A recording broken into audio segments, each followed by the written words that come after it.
Okay, thank you very much. Welcome to my talk about continuous improvement in PHP project. Okay, let me first introduce. I'm working in Munich, in Germany, as team lead and Scrum Master for Mayflower. Mayflower is one of the biggest PHP companies in Germany with about 55 PHP developers. I'm also head of Open Source Labs. It's a small part of Mayflower where we're doing open source software for free. You can on Twitter, on Thorsten Rinne. My free time, I do some work on an open source project called PHP MyFAQ, and I'm also working on the German PHP documentation. So, who are you? Let's do some sport after lunch. Who's a PHP developer? Most of a project manager? Oh, very few. Who's doing continuous integration? Some people. Who's using Jenkins or Bamboo? One, two. Who's doing PHP unit tests? Not Sebastian.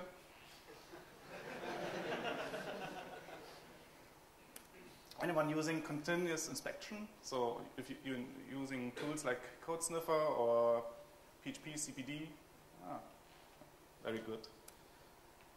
And who's bleeding edge doing continuous delivery? Only one? Two, okay. So why do we need continuous improvement? Let us look just at a real life example. Technology is always improving, and when you look back some years ago, in 1966, this wasn't a goal.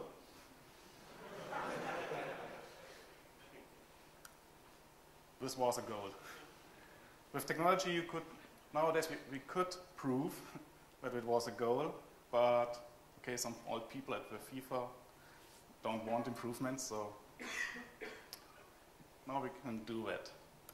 And we are developers. We are not perfect. We are not politicians. And there's a very old quote about continuous improvement. Continuous improvement is better than delayed perfection. So this is like open source in the last century. Release early, release often, and then improve your code. But what is exactly continuous improvement? And why is it important? There's a really good quote from Wikipedia, and it says, a continuous improvement process is an ongoing effort to improve products, services, and processes. These efforts seek incremental improvement over time or breakthrough improvement all at once. As you can see, it's ongoing and it's incremental. It's quite interesting. Continuous improvement is very old. Toyota started with continuous improvement and living continuous improvement in the 1950s, so it's 60 years old. And Toyota was using it, or is still using it, for streamlining the processes for the car production. And in Japan, they call it Kaizen. Maybe did anyone heard about Kaizen? Yeah, some people. It's very similar to continuous improvement, and Kaizen are two words, or two signs.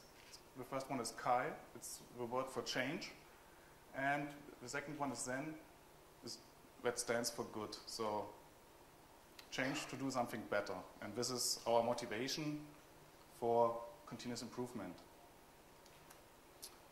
But there could be one big showstopper for continuous improvement in this process. And this is very important. Your management needs a will for changes. If your management doesn't support you cannot do this process and you cannot use continuous improvement. So where's the managers here? Support your developers in this process. So I want to start with a theory behind continuous improvement. and we have 3 important steps. The first one is, what are we trying to accomplish? This step normally has to be done with the whole team. For example, in a workshop, sometimes you need a moderator with this workshop. And we have to find all the problems we should solve, and we have to rate them. So we need a priority. What are the problems, and what are the priorities on the problems? So we have to rate them, what we can do on that. The next one is how we will know what whether change is an improvement. We have rated problems, and we need to measure we have to measure an improvement to see if the improvement is really an improvement. And the measuring of a change is very important, because if we can't measure the improvement, we cannot know if it's really an improvement. The third step is what changes will result in improvements, and we have to decide what we are doing for the improvements.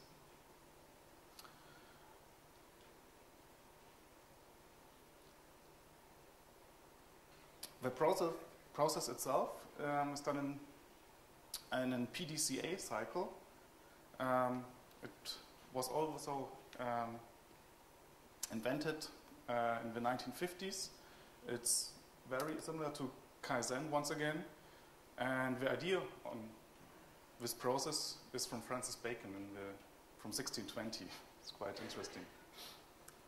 And the PDCA cycle starts with plan. What should it be? So first we have to establish the objectives and processes necessary for delivering results, and we need to focus on the results.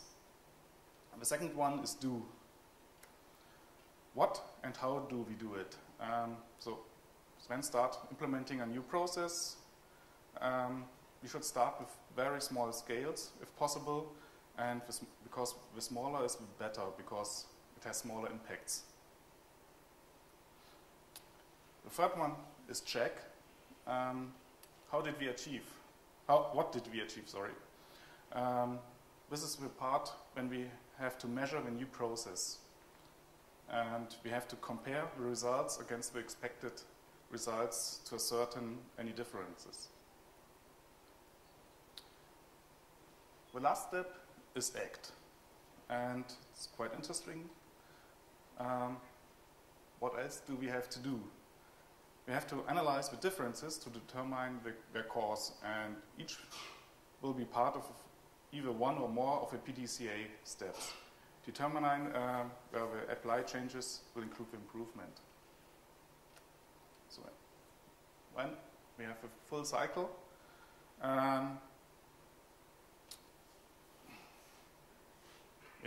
so if we have all 4 parts, all 4 steps, and we have no result, we know we don't have to do that change, and we can revert it. Otherwise, we can use the improvement. So, how to integrate your continuous improvement in your daily work? I think everyone is asking this question now, and it's quite easy. Continuous improvement in PHP project is in real life much more simpler today than in theory, and can be done very fast. And it's very easy to integrate and it's very easy to include continuous improvement in your work, because it fits perfect into agile methods like Scrum and extreme programming. So, who's working with Scrum? Oh, only a few. Who's still using waterfall? No one, that's good. Okay, Scrum is quite easy. You have a product backlog, for example, with 3 parts. We have a sprint. Normally, some people are saying use 30-day sprints. We're working almost all the time at Mayflower with 2-week sprints because we are faster with that, and we get the customer has more impact in our work if you want to change something.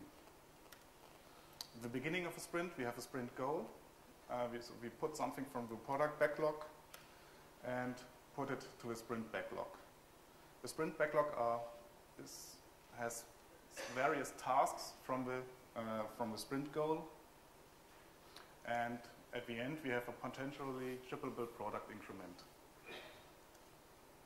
For example, if we have the customer or the team says, hey, we need some coding style fixes, we can add it during the sprint and put it in the product backlog.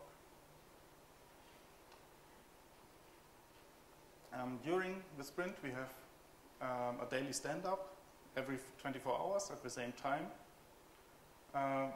where we are talking, where the developers are talking with the Scrum Master and with the product owner. The product owner is normally the customer, what the developer had done, what we are going to do, and if they have any impediments.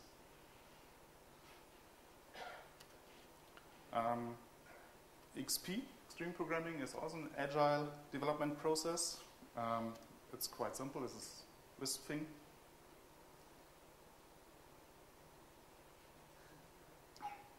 No, it's not. Extreme Programming is planning and feedback in loops. We have the basis in Extreme Programming is based on the code. We have a release plan, which is done in cycles for months. And we have an iteration plan for weeks, counted in weeks. We have acceptance tests, counted in days. We also have a stand-up meeting, like in Scrum, which is every day. We have pair navigation for pair programming, unit tests, and pair programming. And as you can see, all agile methods are about working in iterations, and everything is done in very small steps and in a very iterative way. So our conclusion, or my conclusion, is combine agile methods. And for me, is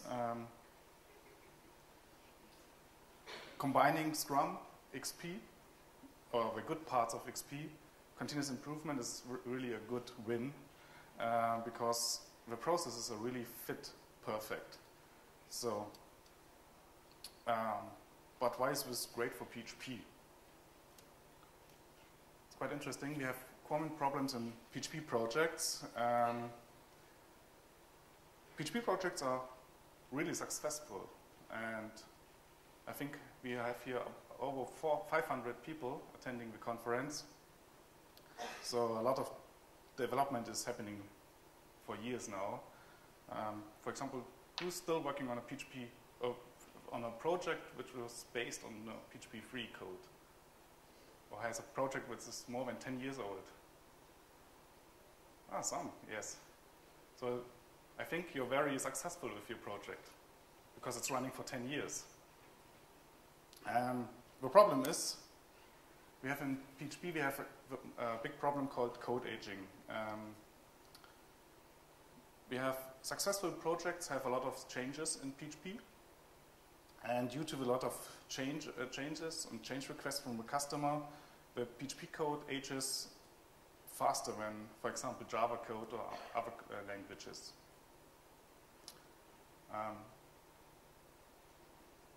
That's because we have more changes than everyone. Just look at this. About 10 years ago, everyone hacked new changes on the terminal directly on the server. Nowadays, we have continuous deployments, so it's very fast. And we do a lot of technical debt. This is a very big issue because with PHP we can do things quick and dirty. And the dirty way leads to technical debt. And the problem is this can kill the software very fast. quite interesting. Technical debt is from the early 1990s from Ward Cunningham, so it's also very old. And now one is a slide for the management. You have costs per change request and you have benefits per change request.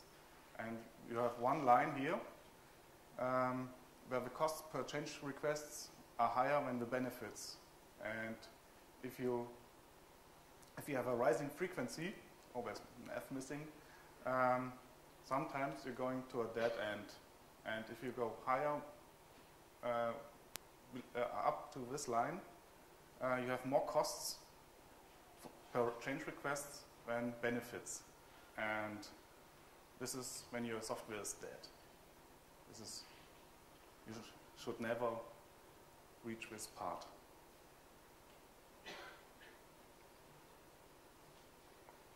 Did anyone had a project which is now here?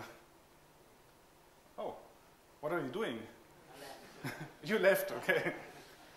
Yeah, I had a talk 2 or 3 years ago with a similar topic, and there was one developer from Austria, and she said, yeah, we have such a mess for code, and everyone left the company. She was the last one, and I met her half a year later, and I asked, and is it better now? And she said, yes, I left too.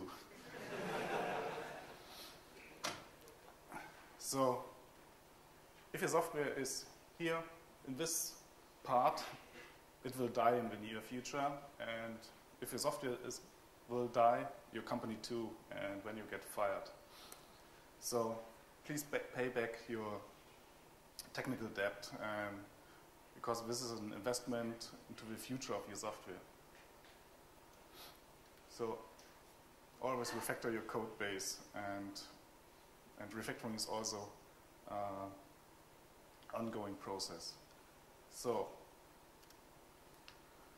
now some PHP 2 support. I think this is the most important stuff for you because there are a lot of developers here.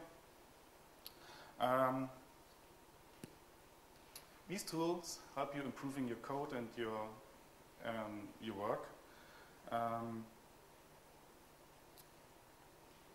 It's quite interesting that you can do it continuously within the continuous integration process.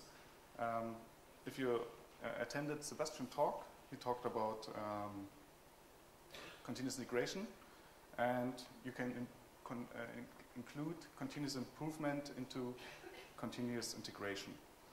So first you need a continuous integration server. That's very important, I think. Even if you don't do unit tests. I think about 50% of the people here are not doing unit tests. Most people are not doing unit tests because of legacy software or untestable software. You can do that, but don't tell him. So first you should set up a continuous integration server. My choice is Jenkins, the open source fork of Hudson. Why Jenkins? It's open source and it's very easy to set up. You need about 5 to 10 minutes to set up a continuous integration server. It's just starting a Java war file and it's running on port 8080. And when you have everything you need. You can run it on an old laptop, for example, put it in your network, and you can include it in your work process. Sebastian told you about his project template for Jenkins job in PHP projects. He documented everything about the installation of PHP unit, PHP depend, PHP MD, PHP CPD, PHP LOC, PHP documentator for PHP doc, the PHP code sniffer, and PHP code browser. This is how it looks like. You need some Jenkins plugins, but it's very easy to install. It's everything.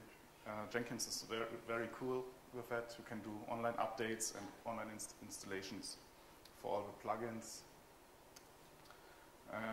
If you have set up Jenkins. It's just, I think, 12 commands. You need some per channels from pdepend, phpmd, php unit, easy components, and the Symfony project, and then you need some tools. And then you have everything set up. One of the important tools is the PHP code sniffer. It's a very old project. It's from the Per project. And PHP code sniffer tokenizes PHP and JavaScript and CSS files. So you can also get problems in JavaScript and CSS too. And it detects violations for a defined set of coding standards. For example, you can say if you're doing a Zen framework project, you should use the Zen framework coding style. So everything has the same coding style. Another important tool is the PHP mass detector. It's developed by Manuel Pichler. It's mainly a port of a Java PMD tool and a spin-off from the PHP depend project. So why do we need PHPMD?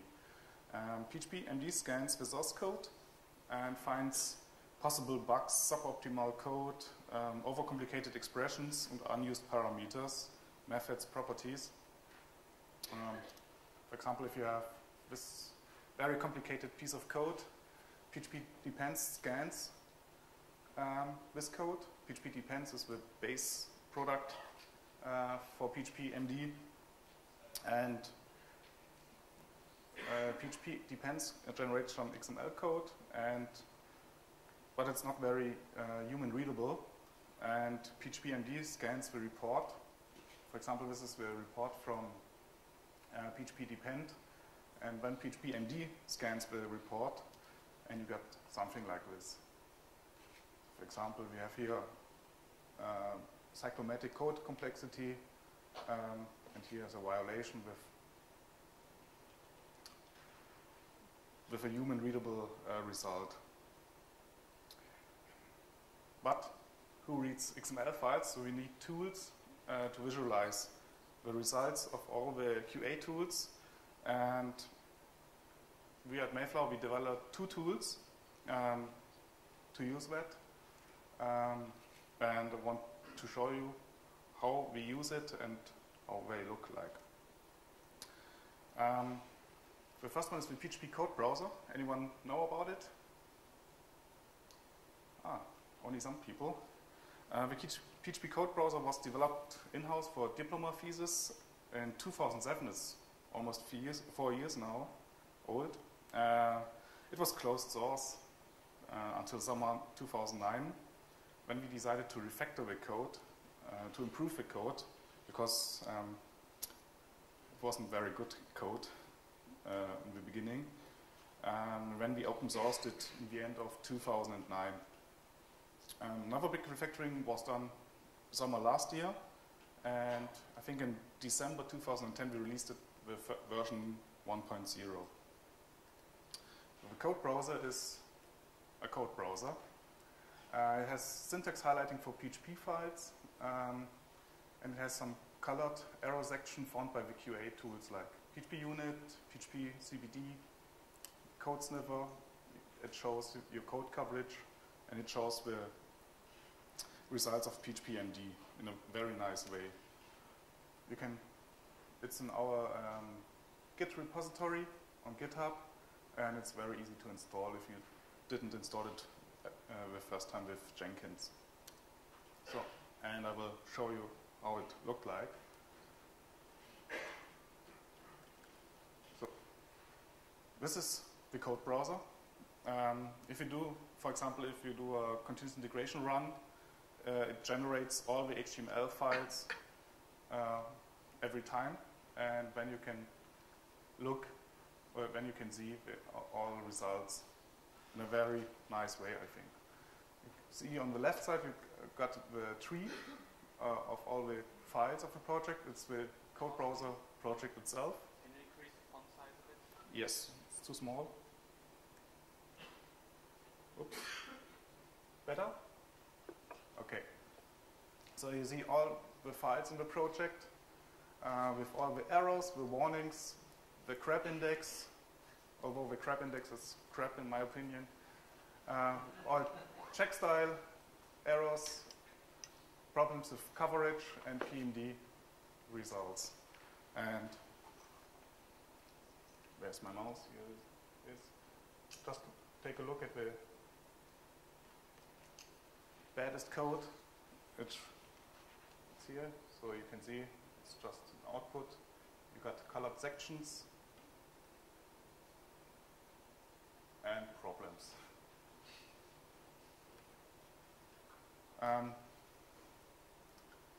You can see we have different colors for different projects, different problems. For example, for the PMD problems, as you can see, the method run has a cyclomatic complexity of 10 or 16 or a very bad end path complexity.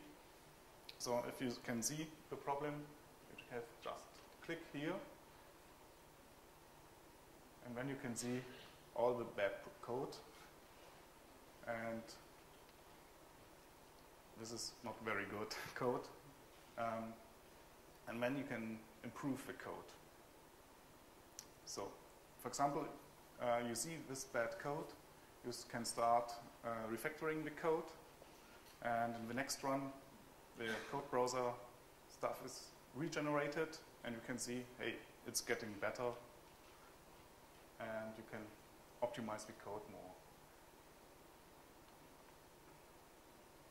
For example, you can see with the coverage, you can see parts of code which are not covered in unit tests. And so you can easily find parts of your code where you need more unit tests.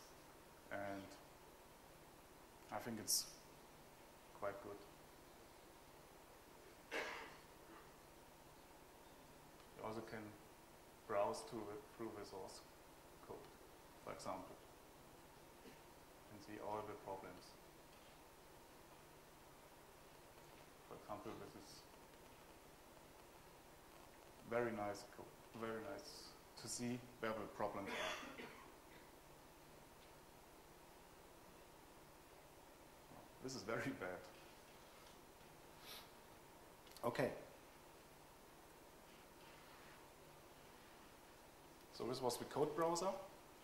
The main problem with the code browser was, in our opinion, we have to switch tools. Normally we are working with Zen Studio based on Eclipse, and if we want to see the nice presentation from the code browser, we have to switch to our browser. And everyone thought that isn't very good. So we created a second tool. It's called Cinder. Cinder was also developed in a diploma thesis, 2009-2010. And Cinder is an Eclipse plugin, and it works with PDT and Zen Studio. And yes, everything which is based on Eclipse is working with Cinder. First we asked us, why do we need Cinder? We need to integrate feedback directly with PHP code browser. We have a feedback in the browser, but we want feedback for static code analysis, coding style, and unit test results directly in our IDE. And we also want to decrease the number of tools. And it should be based on existing artifacts from the continuous integration and should be conform with the IDE usability guidelines, which are not very nice in Eclipse, but we have to live with it. The Cinder features are, it's an Eclipse plugin. You can also use it for other languages. The plugin infrastructure from Eclipse is very good, documented. It reads the Hudson or PHP under control XML data, aggregated the findings by the continuous integration systems. The language doesn't matter. So if you use, for example, Java or Python, you can also use Cinder. Or we do nowadays a lot of JavaScript, so you can use it for JavaScript too. And it has periodic updates of input data. So how does it work? we have a developer PC with Eclipse, and the Cinder plugin requests periodically the data from the continuous integration server, and the server sends back the XML data. Installation is quite simple. It's just install new software in Eclipse, have to add an URL for that, and then it's installed. You can see it when if you go to show view, to other, and then you can select Cinder. And now I can show you Cinder, and it's really an improvement. So this is Eclipse. It's also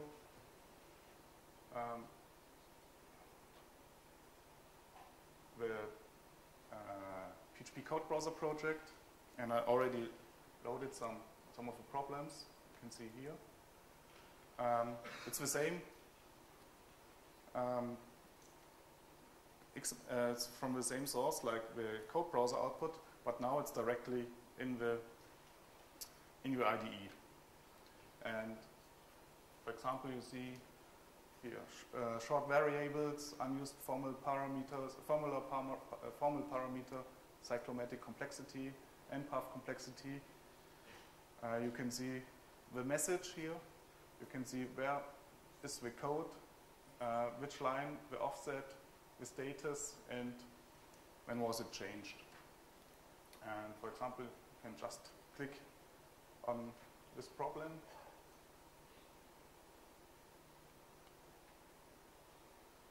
And then you can see the problematic part of the code. $span is a short variable name, and now you can change it. If you're changing the code, you can set a new status here. For example, to won't fix, if you don't want to fix it, to done, or you can set it to new. Currently, this doesn't have any effect, but the developer is seeing, hey, I'd already done that, and yeah, I fixed it.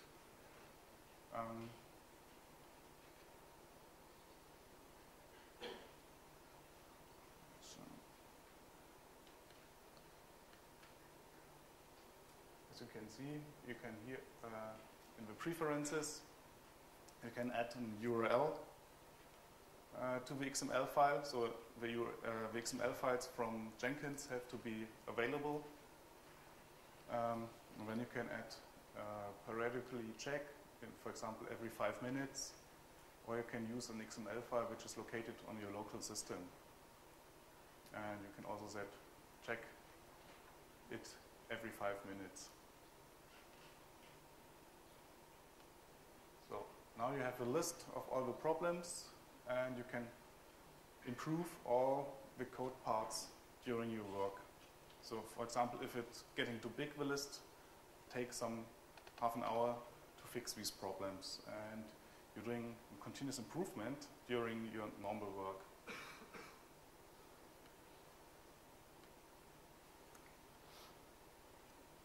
So how to get these tools? It's quite easy. It's mainly on PHP unit.de, on opensource.mayflower.de, and on Jenkins PHP. So, how to use these tools? It's quite easy. The first thing you have to do is set up a continuous integration server. And if you listen to Sebastian talk, you should do that on Monday.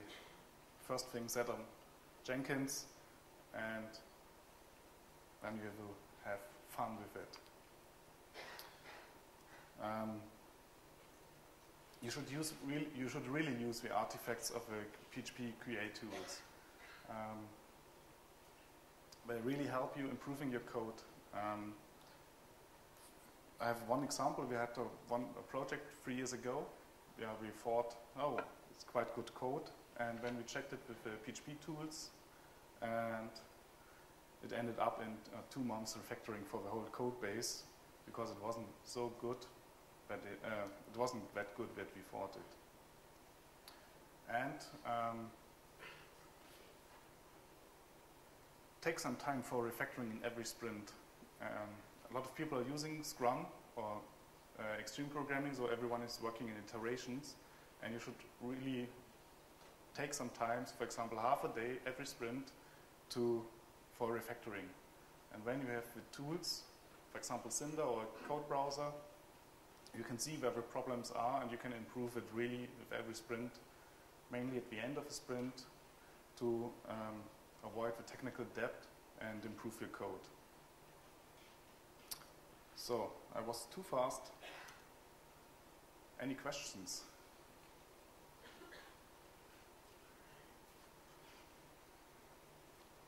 Yeah. Right. Any plans for NetBeans integration? For Cinder? Yeah, there's a lot of people asking for NetBeans. My colleague is currently reading the NetBeans specification about plugins, and it should be an easy task, I hope. Have you got any plans to Have you got any plans to allow you to use something like Cinder without using continuous integration? Because it seems like you need to commit in order to find out that your cyclomatic complexity is too high. And at that point, you've committed something that's I used it too here. big. As you can see, I have just this is the normal. This is on my laptop. It's here the PHP code browser repository on my own laptop. I have a build folder. It's very easy. I can show you how you can do it.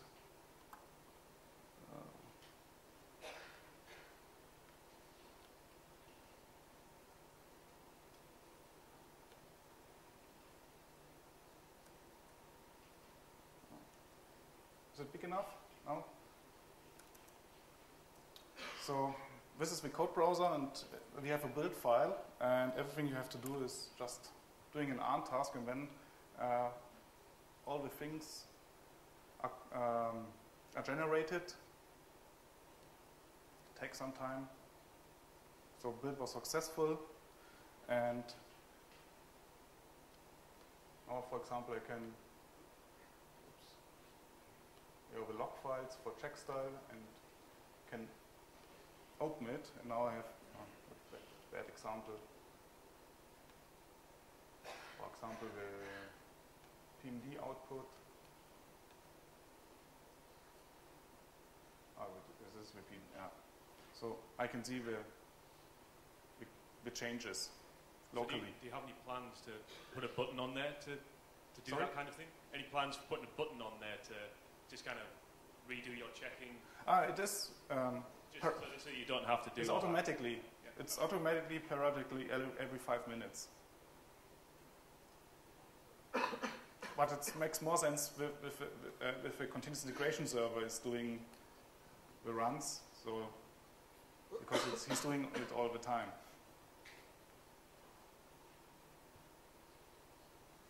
Yeah. You said about Cinder working with Zen Studio and PDT. Yes. Does that also work with Aptana? Yes, it's also Eclipse based. This is pure Eclipse plugin. So it's working with every fork of Eclipse. But it should work on Aptana. Didn't test it, but just tested with PDT and Zen Studio. Cheers.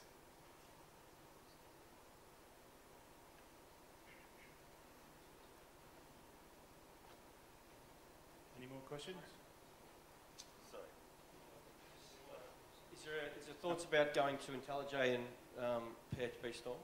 Sorry? Is there thoughts about building a plugin for IntelliJ on PHP Storm? Not yet, but I can talk to my colleague, so we can get some time on it. I'm also using PHP Storm at home, because it's very nice. Should be possible, it's all Java tools, and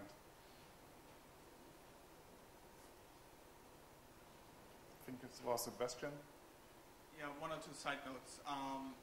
there's the PTI project, the PHP Tools integration, which takes PHP Codecenter, PHP MD, PHP Depend, and gives you the button that you requested inside your Eclipse-based IDE.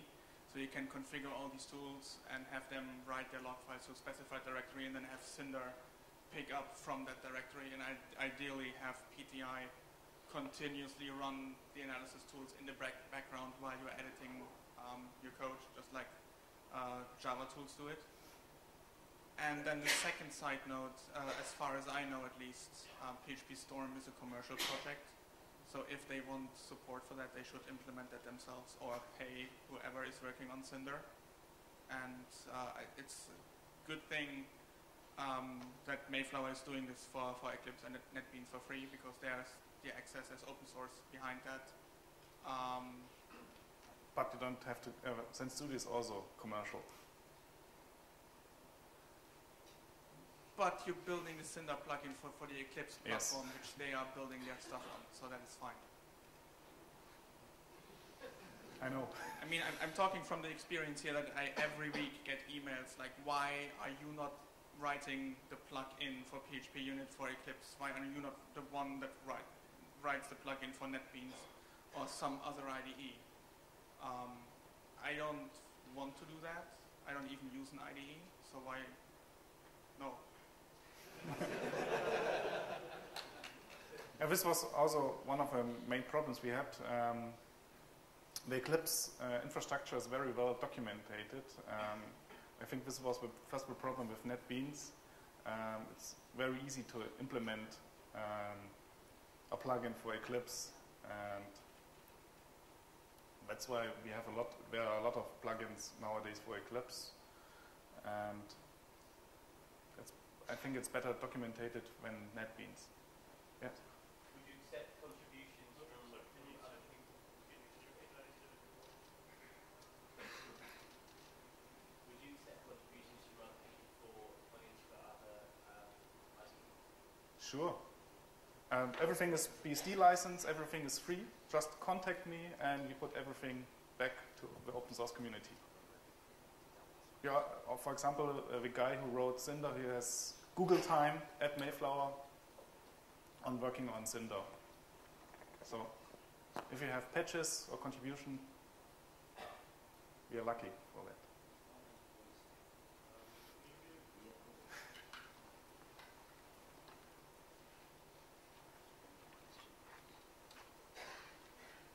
You mentioned that it's possible to run every 5 minutes. Yes. No, the check is every 5 minutes. Yeah. Is it possible to run it on a Git? Like just mentioned before? Not yet.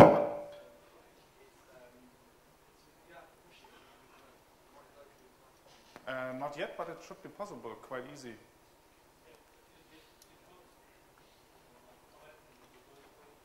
But we, for example, we're working on a big project currently with Git, and we're starting an integration run every push to the Gitoria server, and so it should working this way too.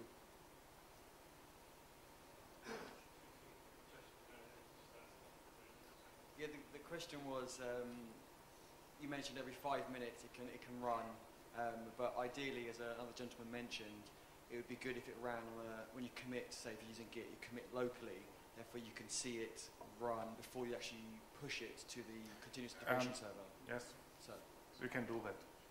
You can set it to 1 minute, so you have to write very fast code. If 1 minute is not enough. Hi, over here. Is there any case studies out there that would help me to convince my boss to commit the time for continuous improvement, as writing tests and all sorts of tools that will take some time to learn and to master, and that means the business would have to take on the cost? Show him this slide. It's very easy. I know a lot of bosses saying, hey, why do we need refactoring? They often need numbers in front of them. Yes, but for example, the tools generate numbers. And for example, if you need 2 weeks to add a button for a web application, I think you're in this part of the graph, and you can measure that, all this stuff. And you can see it, for example, if you read the outputs from Jenkins, and you can see if your code base has big problems. You can measure everything. For example, if you can measure how long does it take to fix a bug. Is it fixed in the same day it was reported, or does the developer need 4 weeks to fix a small bug? If a developer needs weeks fixing a small bug, certainly the code is very crappy, and for example, it has a lot of side effects, and you can measure that time.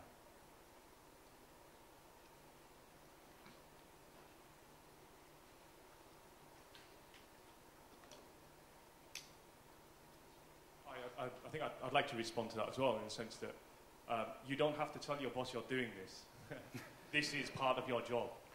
Ensuring that the quality of your code stays high is just what you do as part of everything that you do.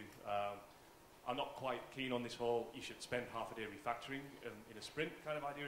You should spend all of your time writing code, and part of writing code is ensuring that the quality of that code stays high. So your boss doesn't need to know about this. It's just part of your job. And he doesn't see it because it's just in your IDE, and exactly. No boss is looking in your display what you're doing if he sees a IDE. He wouldn't understand it if it did.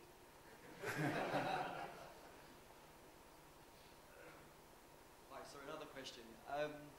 These results that are generated into the build directory, they're lost every time the next build runs. Is it possible to keep it to see the historic data? I know Jenkins keeps the historic amount of tests that passed and failed. What about the code coverage and all the XML files and reports? Yes, we have thought about that, keeping the history. We have one problem. On our current project, for example, we are creating 16 gigabytes of artifacts per week. Couldn't you just write an Ant script? That part of your Ant script could be to move the old reports out, tile them yes, up, you can do that, but we have 16 gigabytes per week. The project is now running since October, and I think we would produce 1 terabyte. And who wants to read 1 terabyte of XML data? I can partially answer that question, although it doesn't resolve the storage problem. But there is also a project called Sona, which is a reporting platform which is specifically designed to solve this kind of problems. There is a PHP plugin, which is now in version 03, which allows you to basically report all the changes to database and show it in pretty graphs and stuff like that. It's a very early version, but does the job. I know Sona. There has one big problem. Sona needs Maven. Not anymore. With version 2.6, you can do it with Ant. Okay.